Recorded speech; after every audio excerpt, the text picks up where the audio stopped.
Hello guys, आपका स्वागत है आपके अपने YouTube channel PS maths classes में। तो चलिए आज स्टार्ट करते हैं त्रिभुज।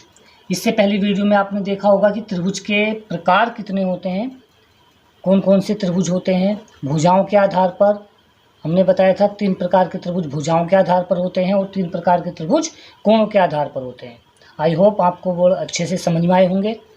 त्रिभुज जो है 6 प्रकार के थे टोटल, तो उनके बारे में आपको सारी जानकारी दे दी गई थी।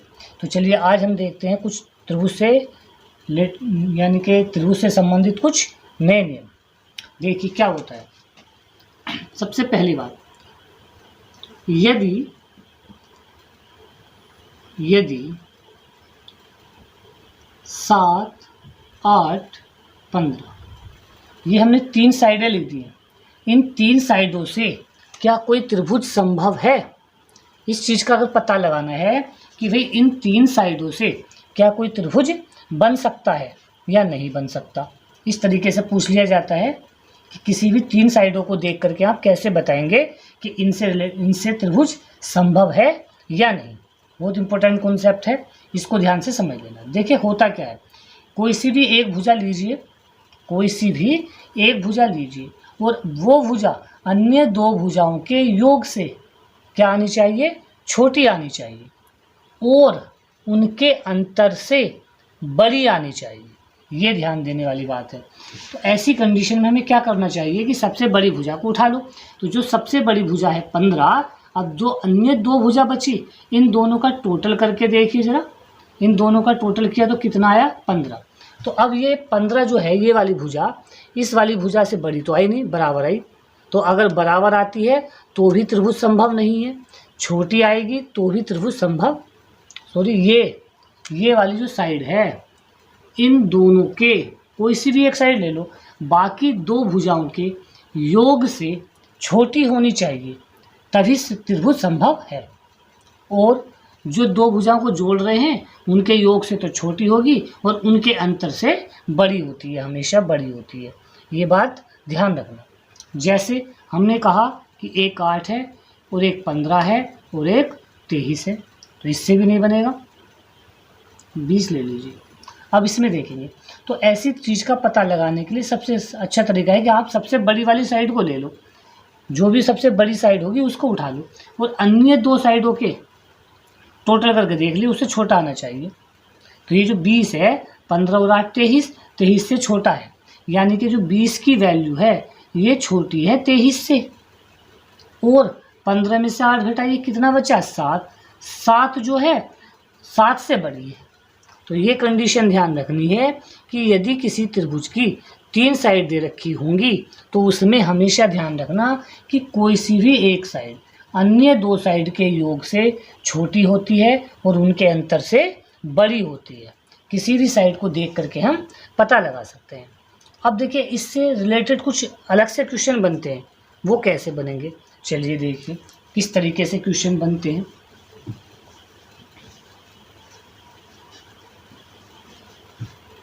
क्वेश्चन इस तरीके से बनाएंगे, क्वेश्चन आप सुन लेना, पूरा आप लिख सकते हैं। यदि एक त्रिभुज में 3 भुजाओं की माप 10, 15, x है, तब x की रेंज बताइए। x की रेंज बताओ, मतलब x की वैल्यू कहाँ से कहाँ तक पॉसिबल है।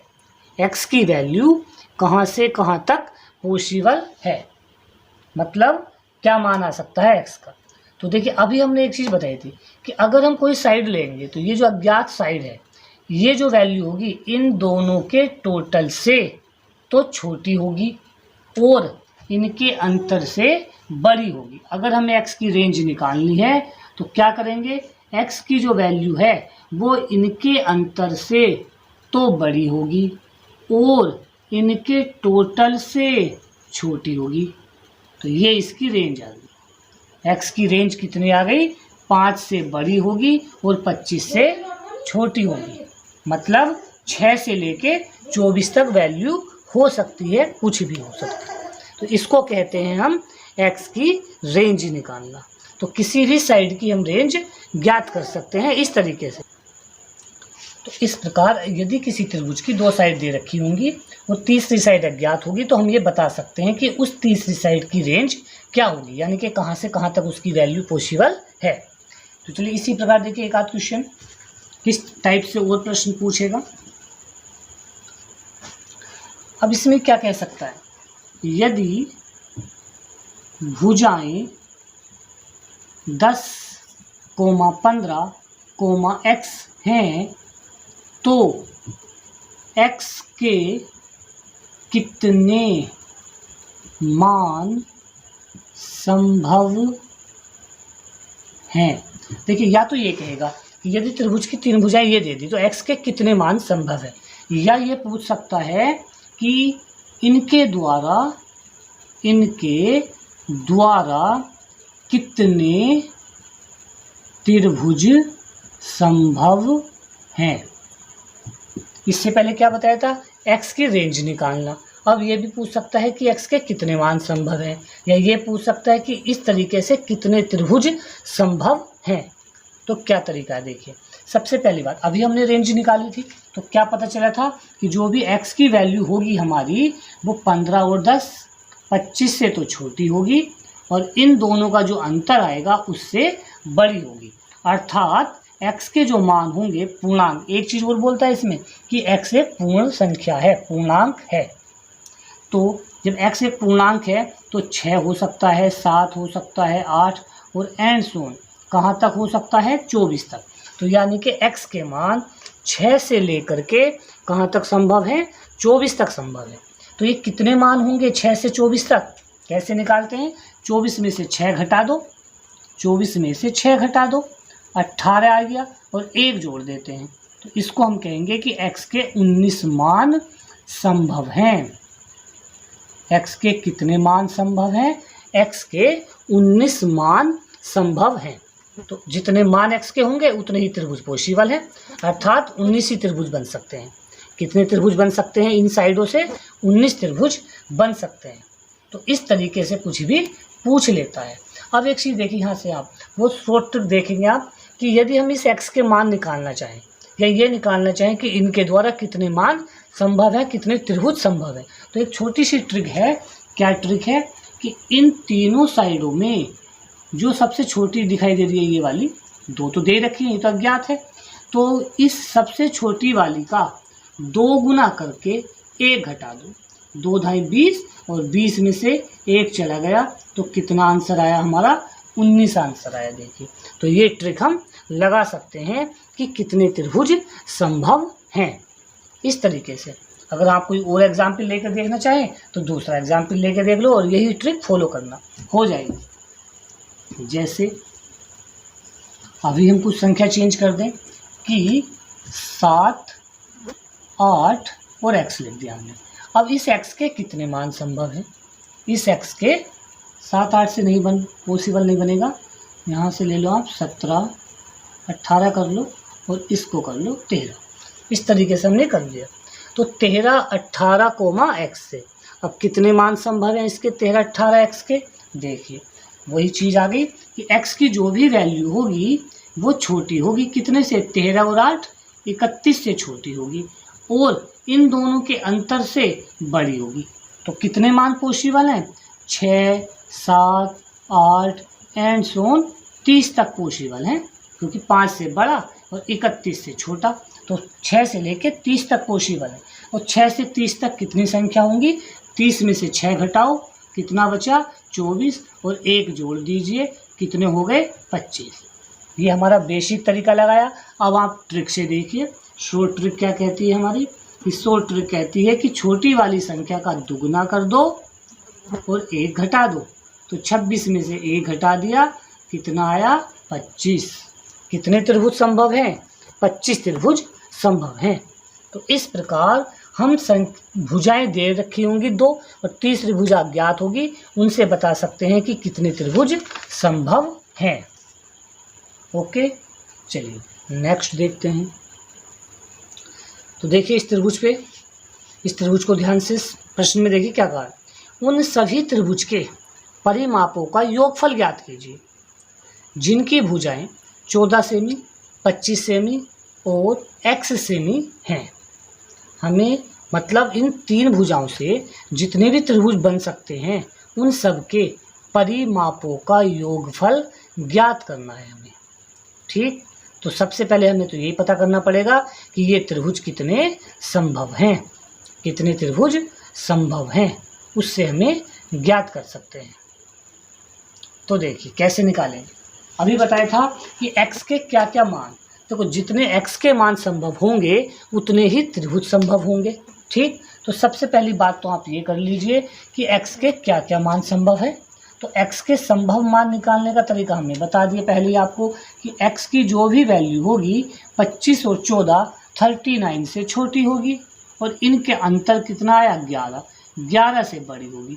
तो अब 11 से बड़ी क्या क्या हो सकती है 12, 13 और कहाँ तक होगी 38 तक। तो कितने त्रिभुज संभव हैं, जितने भी त्रिभुज संभव आप देखें तो उसमें ये दोनों भुजाएं तो यही रहेंगी। जितने भी त्रिभुज संभव हैं उसमें 2 भुजा तो यही रहेंगी। अब देखिए मान लो एक पहला त्रिभुज बनेगा हमारा, तो 14 होगी एक साइड उसकी, 25 होगी और एक क्या आएगी 12 क्योंकि 11 से बड़ी।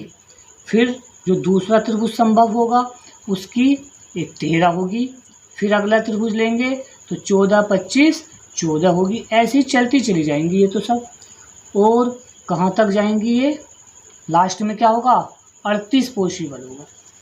ठीक, तो इस प्रकार आप ये देखेंगे कि जितने भी त्रिभुज संभव हैं उन सब के परिमाप ये निकल के आ रहे हैं। अरे परिमाप का मतलब होता है तीनों भुजाओं का टोटल। तो इन तीनों को हम ऐड कर लेंगे तो वो क्या आ जाएगा हमारा पहले त्रिभुज का परिमाप आ जाएगा। अब देखिए हमें थोड़ा सा शॉर्ट तरीके से कैसे करेंगे, क्योंकि ये चीज़ तो कॉमन है, ये चीज़ तो सभी त्रिभुजों में कॉमन है। और कितने त्रिभुज कॉमन है, मतलब त्रिभुज कितने हैं, कितने त्रिभुज बनेंगे ये, तो ये त्रिभुज कितने बनेंगे 12 से लेके 38 तक जा रही संख्या। तो 12 से 38 तक कितने होंगे, 38 में से आप 12 घटाइए कितने बचेंगे 26 और एक जोड़ देते हैं। तो इसका मतलब ये कितने त्रिभुज हैं, ये 27 त्रिभुज हैं। कितने त्रिभुज बनेंगे 27 त्रिभुज बनेंगे। 12 से लेके 38 तक कितने त्रिभुज बनेंगे, ये 27 त्रिभुज बनेंगे। अब इन 27 को जोड़ो तो देखिए 14 और 15, ये 14 और 25 कितने हो रहे हैं 39 हो रहे हैं। तो 39 इधर को देख लीजिए, 39 गुणा 27, क्योंकि 39 त्रिभुज कितने बैठ रहे हैं, ये 27 त्रिभुज बैठ रहे हैं। तो इसीलिए ये 39 कितनी बार आएगा 27 बार आएगा। प्लस अब 12 से लेकर 38 तक का टोटल, तो हम क्या करेंगे 12, 13 एंड सोन, कहाँ तक का टोटल निकालेंगे 38 तक का टोटल निकाल देंगे। तो 12 से लेके 38 तक का टोटल अपना निकाल दीजिए। कौन सा फार्मूला लगा के निकाल सकते हैं, एपी वाला फार्मूला लगा सकते हैं। इन दोनों की मल्टीप्लाई कर लेते हैं, 27 की और 39 की आप मल्टीप्लाई कर लो, अलग अलग कर लीजिए आप। तो ये आ जाएगी आपकी गुणा 10 53 प्लस 12, 13 और 38 को ऐड कर लो सबको। तरीका ऐसे तो ऐड करेंगे नहीं, फार्मूला लगाएंगे। क्या होता है फार्मूला, n/2, n का मान कितना है 27, n/2 पहली संख्या प्लस लास्ट की संख्या 12 प्लस 38, ये हमने फार्मूला लगा दिया। 12 और 38 कितने होते हैं 50, और 2 से 50 को काट दो डायरेक्टली, तो ये हमारा आ जाएगा 10 53 प्लस का 27 गुणा, देखो 12 38 50, 2 से काट दो 25 लिख दिया हमने, इसकी और इसकी मल्टीप्लाई हो जाएगी। अब तो 1053 और 25 की मल्टीप्लाई 625, 675 आ जाएगा। ये इन दोनों की मल्टीप्लाई करके 675, इन दोनों को जोड़ दीजिए, 5 और 3 8 16, 1728 आएगा। इस तरीके से हम ये निकाल सकते हैं कि जितने भी त्रिभुज संभव हैं उन सब का टोटल, परिमापों का टोटल कितना होगा। तो ये परिमाप का टोटल आ गया। कितने त्रिभुज संभव है हमारे 27 त्रिभुज संभव है, तो 27 त्रिभुज का परिमापों का ये टोटल हमने निकाल दिया। बहुत अच्छा सवाल है, सीजीएल में आया हुआ क्वेश्चन है ये। तो इस प्रकार आप ये किसी भी तरीके से अगर क्वेश्चन दे दे, संख्या चेंज करके भी दे देगा तो भी आप निकाल सकते हैं। ठीक, चलिए अब इससे थोड़ा सा अलग हटके एक क्वेश्चन और बन जाता है, नया क्वेश्चन, आप उस पर ध्यान दीजिए। कैसा त्रिभुज हो सकता है। देखिए अब ये कहा है, क्वेश्चन आप लिख लेना कि त्रिभुज ABC की 3 भुजाएं XYZ हैं। एक त्रिभुज की 3 भुजाएं दे रखी हैं, XYZ हैं, तथा XZ की जो वैल्यू है वो 12 है। XZ की वैल्यू 12 है। तो ऐसे कितने त्रिभुज संभव है? तो ऐसे कितने त्रिभुज संभव है? अब देखिए कितना अलग क्वेश्चन दिया है। 3 भुजा दे दी XYZ, और अब तो कोई सी भी, पहले तो अभी तक आपने जितने भी क्वेश्चन देखे उसमें 2 भुजाएं दी होती थी और तीसरी अज्ञात होती थी। लेकिन अब क्या कहा है कि 3 भुजा XYZ बता दी, तो XZ बराबर क्या है? 12 है। ठीक, तो देखिए किस तरीके से आप बता सकते हैं। बहुत अच्छा क्वेश्चन है। तो अब इसमें आपको बताना है कि कितने त्रिभुज संभव है। देखिए इसमें एक चीज़ कैसे बताएंगे आप। सबसे पहले आप ये बताइए कि XZ का मतलब 12 है, और ये XZ जो है ना ये पूर्णांक है, मतलब कोई भी ऐसा नहीं है कि दशमलव में संख्या होगी, पूर्णांक ही है एक तरीके से। तो अब ये बताइए XZ किन 2 संख्याओं का गुणा करने पर 12 आएगा। तो अब ये देखेंगे आप कि XZ बराबर जब 12 है तो X और Z के क्या क्या पॉसिबल वैल्यू हो सकती हैं। 4 तिया 12 होता है, 6 दूनी 12 होता है, और 12 एक का ना 12 होता है। यही पॉसिबल फैक्टर्स हैं 12 के और कोई फैक्टर पॉसिबल नहीं है। तो अब एक चीज़ देखेंगे आप कि अगर X और Z 4,3 दिया हुआ है तो जो Y की वैल्यू होगी, Y की वैल्यू वो क्या होगी इसके हिसाब से। जैसे भी आपने पीछे देखा था कि अगर 2 साइड ये दे रखी हो तो जो तीसरी साइड होगी उसके क्या क्या संभव मान हो सकते हैं। तो अब आप इसको देख करके बताना है कि y के क्या क्या मान पॉसिबल है। तो तरीका हमने बताया था कि जो y की वैल्यू होगी वो इन दोनों के टोटल से तो छोटी होगी और इन दोनों के अंतर से बड़ी होगी। मतलब 2 से लेकर के 6 तक, 2, 3 एंड सो ऑन, 2 से लेके 6 तक वो मान संभव है। और 2 से 6 तक कितने मान आएंगे? 2 से 6 तक 6 में से 2 घटाओ 4, यानी कि 5 वैल्यूज़। कितनी वैल्यूज़ होंगी? 5 वैल्यूज़ हो सकती है। तो अगर ये साइड लेते हैं हम, X और Z को अगर ये लेते हैं तो कितने त्रिभुज बन सकते हैं? 5 बन सकते हैं। यदि हम ये लें X और Z को तो देखिए अब यहाँ से, यहाँ भी Y को सोचिए, फिर 6 और 2 8, और घटा दो उसको 4, तो Y की वैल्यू 4 से लेके 8 के बीच की होगी। अब 4 से 8 के बीच में क्या क्या हो सकता है पॉसिबल? 5, 6, 7, ओनली कितनी वैल्यू आएंगी? 3 वैल्यू पॉसिबल है। यदि अगर हम ये कहें कि 12 और 1 ले रहे हैं X और Z को, तो फिर Y की वैल्यू क्या क्या पॉसिबल होंगी? 12 और 1 13 से छोटी होगी, 12 में से 1 घटा दो 11 से बड़ी होगी। तो अब 11 से बड़ी वैल्यू क्या है? केवल 12 ही है, और 13 से छोटी है। तो ओनली कितनी वैल्यू पॉसिबल है इसकी? 1। तो टोटल कितने त्रिभुज बन गए? त्रिभुज 9 संभव हैं। कितने त्रिभुज संभव हैं? 9 त्रिभुज संभव हैं। कितने त्रिभुज संभव हैं? 9 त्रिभुज संभव हैं। बहुत ही इंपॉर्टेंट क्वेश्चन था कि यदि XYZ पूर्णांक है और XZ का मतलब 12 दिया हुआ है तो कितने त्रिभुज बन सकते थे टोटल? तो देखिए 9 त्रिभुज बन सकते थे। बहुत ही इंटरेस्टिंग कॉन्सेप्ट है ये, ध्यान रखना इसको स्टूडेंट्स। आई होप कि आपको ये त्रिभुज के बारे में जो भी आज हमने समझाया अच्छे से समझ में आ गया होगा। तो चलिए त्रिभुज से रिलेटेड कुछ और फैक्ट्स देखते हैं।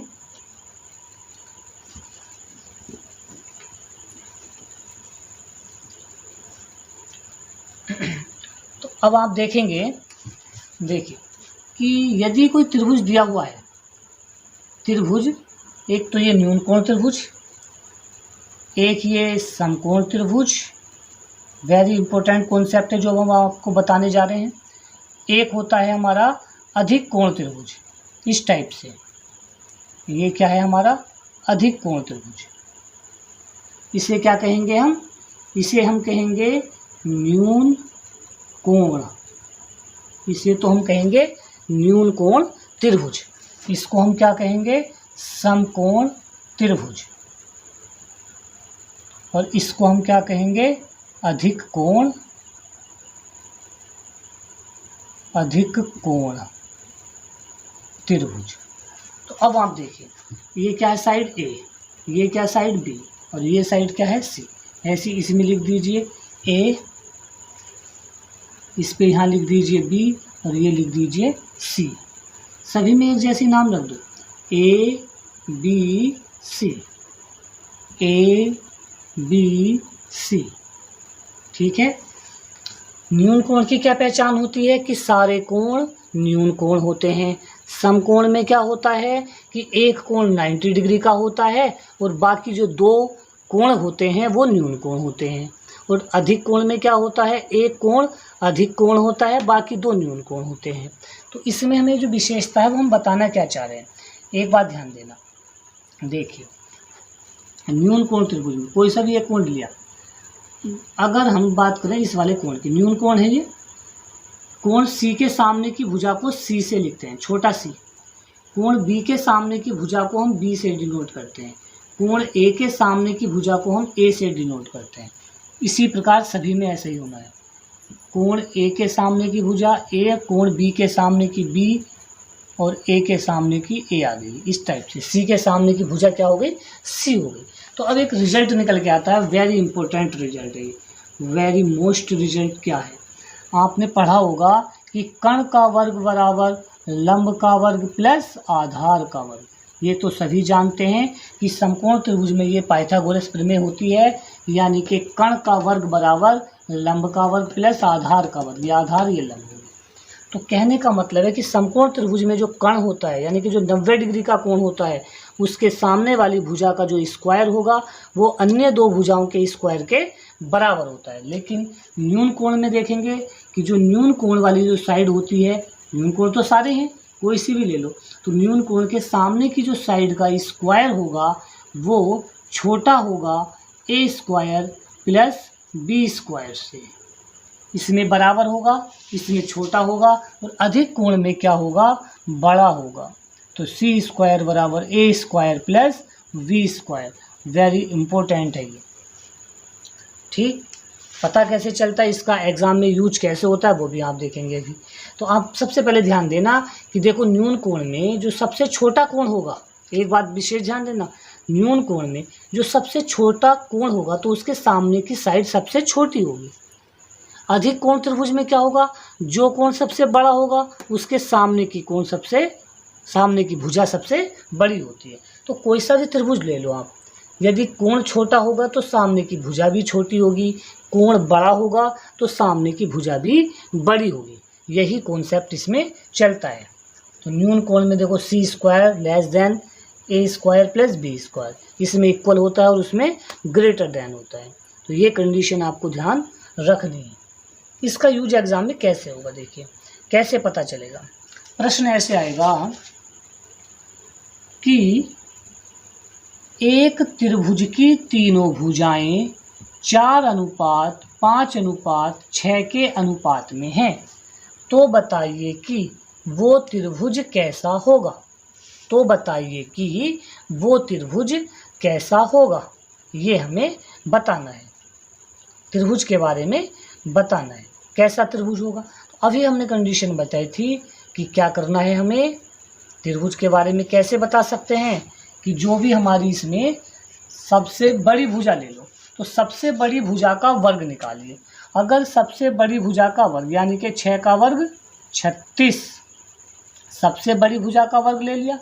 अन्य दो भुजाओं का वर्ग ले लो, 4 का वर्ग 16, 5 का वर्ग 25, 25 और 16 कितने हो गए, 41। अगर इन दोनों का देखो, अन्य दो भुजाओं का स्क्वायर बड़ा आया है तो कैसा त्रिभुज होगा, वो कैसा त्रिभुज होगा, न्यून कोण त्रिभुज होगा। कैसा त्रिभुज होगा हमारा, न्यून कोण त्रिभुज होगा। याद रहेगा। तो समझ में आई बात आपको। इस प्रकार आपको ध्यान देना है कि ये कैसा त्रिभुज होगा, क्योंकि देखो यही चीज़ बताइए कि त्रिभुज की जो सबसे बड़ी साइड आएगी, अगर वो छोटा आया, त्रिभुज की सबसे बड़ी साइड का स्क्वायर ले लो, अगर वो छोटा आया अन्य दो के टोटल से, तो हम कहेंगे कि वो न्यून कोण त्रिभुज है। कैसा त्रिभुज होगा, न्यून कोण त्रिभुज। अगर सबसे छोटी भुजा का वर्ग, सॉरी सबसे बड़ी भुजा का वर्ग, सबसे बड़ी भुजा का वर्ग करो, अन्य दो का वर्ग अलग जोड़ लो। अगर ये सबसे बड़ी भुजा का वर्ग छोटा है तो न्यून कोण कहेंगे, अगर बराबर आता है तो समकोण कहेंगे, और अगर ये वाली वैल्यू इन दोनों के टोटल से ज़्यादा आती है तो हम क्या कहेंगे, अधिक कोण त्रिभुज कहेंगे। वेरी इंपॉर्टेंट कॉन्सेप्ट है ये। अब इससे अगला आप एक नया कॉन्सेप्ट और सीखोगे, जहाँ तक मैं सोचता हूँ कि आपने वो कहीं भी पढ़ा नहीं होगा। बड़े ध्यान से समझना जो नेक्स्ट कॉन्सेप्ट आने वाला है। देखिए वो क्या है। यदि किसी त्रिभुज की लंब रेखाओं का अनुपात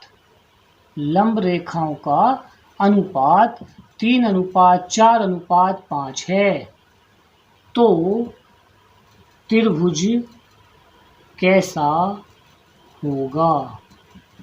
अभी तक आपने क्या पढ़ा था इससे पहले कि अगर भुजाओं की साइड दे रखी हो, साइडों का अनुपात दिया था अभी इससे पिछले क्वेश्चन में, तो उसमें पूछा गया था कि बताइए। लेकिन अब क्या दिया हुआ है, लंब रेखाओं का अनुपात। मतलब लंब रेखाओं का मतलब क्या हुआ, जैसे कि एक त्रिभुज है, इस वाले कोण से यानी कि इस वाले शीर्ष से इस पर लंब डाल दिया, इस वाले शीर्ष से इस पर लंब डाल दिया, इस वाले शीर्ष से इस पर लंब डाल दिया, तो इन सब लंब का अनुपात ये दिया हुआ है। तो हम लंब को कह देते हैं H1 अनुपात H2 अनुपात H3। ये 3, 4, 5 का हमारा रेशियो दिया हुआ है। ठीक है, अब हम देखिए इसमें कैसे करेंगे। यदि किसी त्रिभुज की तीनों लंब रेखाओं का अनुपात दिया हो तो हमसे पूछा जाएगा कि त्रिभुज बताइए। क्या बताइए, त्रिभुज कैसा होगा वो। तो देखिए क्या करते हैं, सबसे पहले हम त्रिभुज अगर हमें बताना है तो हमें तो भुजाओं का अनुपात निकालना पड़ेगा। और भुजाओं का अनुपात निकलता कैसे है, ये देखिए, ये जो त्रिभुजाओं का अनुपात दिया हुआ है इसका व्युत्क्रम कर दीजिए। क्या कर दीजिए, व्युत्क्रम। अब ये जो अनुपात आएगा, और अनुपात कभी भी अपोन में होता नहीं है तो इसके अपोन खत्म करो, इसको थोड़ा सा सिंप्लीफाई कर लो। तो 3, 4, 5 का एलसीएम ले लो आप। कितना आ जाएगा 3, 4, 5 का एलसीएम, 5 और 20 थे 60 एलसीएम आ जाएगा। और 60 जब एलसीएम आ जाएगा तो 60 से इसे काटेंगे तो 20 बार जाएगा, 4 से इसे काटेंगे तो 15 बार जाएगा, 5 से इसे काटेंगे तो 12 बार जाएगा। तो यानी कि इसका एलसीएम कितना आया हमारा, 60 आया। और 60 से हमने क्या कर दी, सभी में गुणा कर दी। तो ये जो रेशियो निकल के आया है ये किसका रेशियो आया है, साइडों का रेशियो आया है। अब ये पिछले के जैसा सवाल हो गया कि अगर साइडों का इस रेशियो दिया हुआ है तो हम बता सकते हैं कि ये कैसा त्रिभुज है। क्या करते थे, सबसे बड़ी साइड का स्क्वायर कर लो 400, अन्य दोनों का स्क्वायर जोड़ लो। देखो इसका स्क्वायर 225 होगा, 12 का स्क्वायर 144 होगा, तो 5 और 4 9, 4 और 2 6, 369 आ गया। तो देखो सबसे बड़ी साइड का स्क्वायर अगर बड़ा आया है तो कैसा त्रिभुज होगा, ये अधिक कोण त्रिभुज होगा। कैसा त्रिभुज होगा, अधिक कोण। वेरी वेरी इंपॉर्टेंट कॉन्सेप्ट है ये, याद रखना स्टूडेंट इसको, बहुत ही इंपॉर्टेंट कॉन्सेप्ट। कि यदि लंब साइडों का जो भुजाओं पर डाले गए लंब का अनुपात दे रखा है और त्रिभुज के बारे में पूछ लिया है तो हम कैसे बताएंगे वो अधिक कोण त्रिभुज होगा। स्टूडेंट्स अगर वीडियो पसंद आ रही हो तो कृपया चैनल को सब्सक्राइब करें, वीडियो लाइक करें और अपने फ्रेंड्स में शेयर करें। तो अब आपके माइंड में एक बात आई होगी कि भाई ये इससे रिलेशन कैसे है। अगर ये साइड का मतलब साइडों का रिलेशन हमें निकालना है, साइडों का रेशियो निकालना है, तो ऊंचाइयों का अनुपात से ये कैसे बनता है व्युत्क्रम। चलिए इसको भी हम समझा देते हैं कि ये कहाँ से बनता है। आप इसका जो रेशिक है वो हम समझाते हैं कि ये रेशियो बना कहाँ से है। ठीक, लेकिन आपको ये डायरेक्टली याद रखना है। एग्जाम के पॉइंट ऑफ व्यू से आपको इससे कोई मतलब नहीं कि कहाँ से बना, बट हम आपको समझा रहे हैं कहाँ से बना। देखिए एक त्रिभुज है ये ABC, क्या दिया हुआ है, एक त्रिभुज दिया हुआ है, और इस त्रिभुज से ये लंब डाल दिया, सामने वाली साइड पर क्या डाल दिया, लंब। त्रिभुज ए के सामने वाली भुजा को क्या कहते हैं, ए कहते हैं, और इसका नाम हमने क्या रख लिया, लंब का H1 रख लिया। इस बी से सामने वाली साइड पर लंब डाल दिया, ठीक, और इस वाली साइड को क्या कहेंगे हम, बी कहेंगे। कोण बी के सामने की साइड को क्या कहेंगे, बी कहेंगे। और इस लंब को क्या कह दिया हमने, H2 नाम दे दिया। इसी प्रकार इस यहाँ से लंब डाल दिया सी से, सामने वाली साइड सी पर, और इसका नाम हमने दे दिया H3। तो H1 H2 H3 तीन लंब हो गए। ए बी सी हमारी क्या हो गई, ये तीन साइड हो गई। अब देखिए H1 H2 H3 में और ए बी सी में हम रेशियो कैसे निकालते हैं। अगर अब देखिए ध्यान से, अगर ये कहा जाए कि area triangle A B C का एरिया कैसे निकालते हैं, ए बी सी का एरिया, किसी भी ट्रायंगल का एरिया निकालने का फार्मूला होता है 1/2 base into height, base into height, यानी कि आधार गुणा लंब। तो अब देखिए, तो त्रिभुज के एरिया को हमने त्रिभुज बना के लिख लिया 1/2। अगर हम बात करें कि इस त्रिभुज का एरिया चाहिए हमें, तो हम ये कह रहे हैं कि ये रहा आधार और ये है इसका लंब। आधार क्या लिया हमने, ए लिया, और ऊंचाई क्या ली हमने, H1, क्योंकि आधार कुछ भी ले लो। अगर हम ये आधार ले रहे हैं तो इस पर डाला गया लंब लेंगे, यदि हम आधार ये ले रहे हैं तो इस पर डाला गया लंब ये वाला लेंगे H2। तो एरिया इसी का, देखो एरिया तो इसी ट्रायंगल का ही निकलना, चाहे आधार और ये ले लो ऊंचाई, चाहे आधार ये वाला और ये ऊंचाई ले लो, कोई सा भी आधार ले लो। तो इस वजह से बराबर 1/2। अगर हम साइड लेते हैं बी, अगर हम बी साइड लेते हैं, बी बेस लेते हैं, तो बी आधार पर ऊंचाई कितनी हो जाएगी, H2। अगर हम साइड लेते हैं सी, तो ऊंचाई कितनी हो जाएगी, H3। इसका मतलब ये भी त्रिभुज का क्षेत्रफल, ये भी त्रिभुज, तीनों बराबर हैं। जब तीनों बराबर होते हैं तो ये 1/2 1/2 कैंसिल हो गया। तो AH1 बराबर BH2 बराबर CH3। और जब तीन चीज़ बराबर होती हैं तो हम जानते हैं कि हम इसमें क्या कर सकते हैं, H1 H2 H3 का जो रेशियो निकालेंगे वो 1/A 1/B 1/C। कहाँ से आएगा ये भी देख लीजिए। चलो इसके बराबर हम कुछ मान लेते हैं के। अब यहाँ से H1 का मान निकालिए आप, तो H1 बराबर कैसे आ जाएगा, K/A। तो H1 बराबर निकाल लोगे K/A। ऐसे ही H2 बराबर आ जाएगा K/B और H3 बराबर आ जाएगा K/C। तो ये H1 H2 H3 की वैल्यू हमारी आ चुकी है। तो अब आप यहाँ देखिए ज़रा, तो जब H1 H2 H3 की वैल्यू आ गई तो हमें क्या करना है, हमें निकालना H1 H2 और H3 का रेशियो। तो K/A ratio K/B ratio K/C। और जब रेशियो में होता है तो ये सब काट सकते हैं, तो कितना आ जाएगा रेशियो, 1/A 1/B 1/C। तो H1 H2 H3 का रेशियो ये आया। या इसको हम ऐसे भी कह सकते हैं, ABC का जो रेशियो होगा वो 1/H 1/H2 1/H3 कह सकते हैं। तो इस प्रकार हम इसका रेशियो ये वाला कह सकते हैं। अगर हमें भुजाओं का रेशियो चाहिए तो इनकी ऊंचाइयों का व्युत्क्रम कर दीजिए, अगर ऊंचाइयों का चाहिए तो भुजाओं का व्युत्क्रम कर दीजिए। तो यही फार्मूला हमने इससे पहले क्वेश्चन में लगाया है। तो ये इतना बड़ा आपको ना समझ के बस डायरेक्टली ये आपको रिजल्ट याद रखना है, ठीक है।